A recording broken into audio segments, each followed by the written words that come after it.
IIT NEET coaching centres பேரண்ட்ஸையும் ஸ்டூடெண்ட்ஸையும் எப்படி தவறாக வழிநடத்துகிறாங்க அதை பற்றி நான் ஒரு வீடியோ போட்டிருந்தேன். இன்றைக்கி ஹிந்து நியூஸ் பேப்பரில் வந்த ஒரு நியூஸ் தான் இது.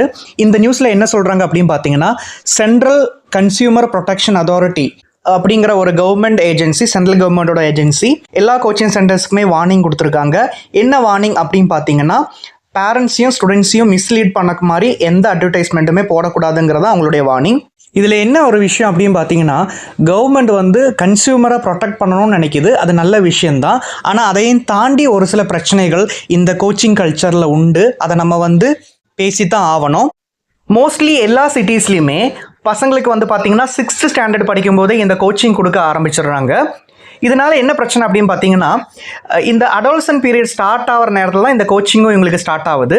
அதில் இன்டென்சிவ் கோச்சிங் எப்போ நடக்குது அப்படின்னு பார்த்தீங்கன்னா, இவங்க 11th and 12th வரும்போது தான் இன்டென்சிவான கோச்சிங் கொடுக்குறாங்க.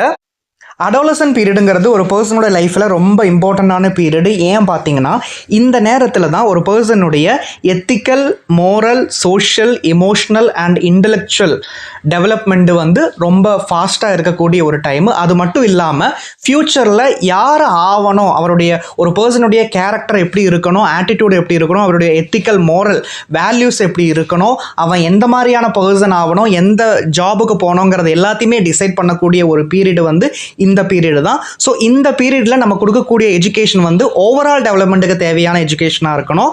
இந்த ஏஜில் ஸ்டூடெண்ட்ஸு ஸ்போர்ட்ஸில் பார்ட்டிசிபேட் பண்ணணும், கல்ச்சரல் ஆக்டிவிட்டீஸில் பார்ட்டிசிபேட் பண்ணணும், நிறைய புக்ஸு படிக்கணும், எக்ஸ்ப்ளோர் பண்ணணும். இது எல்லாமே கொடுக்கும்போது மட்டும்தான் அந்த ஸ்டூடெண்ட்ஸோட லைஃபு ஃப்யூச்சரில் நல்லா இருக்கும். இந்த கோச்சிங் கல்ச்சர் ஒரு 10% வரக்கூடிய ஸ்டூடெண்ட்ஸ்னுடைய ப்ரொஃபஷனல் டெவலப்மெண்ட்டுக்கு யூஸ் ஆகுமே தவிர, மீதி எல்லாருக்குமே பார்த்தீங்கன்னா அவங்களுடைய ஃப்யூச்சர் லைஃப்பை டிசைன் பண்ணுறதுலையும், அவங்களுக்கு ஃப்யூச்சருக்கு தேவையான ஒரு ஸ்கில்லை டெவலப் பண்ணுறதுலையும் எந்த விதமான ஹெல்ப்பையும் இந்த கோச்சிங் கல்ச்சர் கொடுக்காது. ஸோ கவர்மெண்ட் இந்த ஆங்கிள்லையும் யோசிச்சுன்னா கொஞ்சம் நல்லாயிருக்கும்.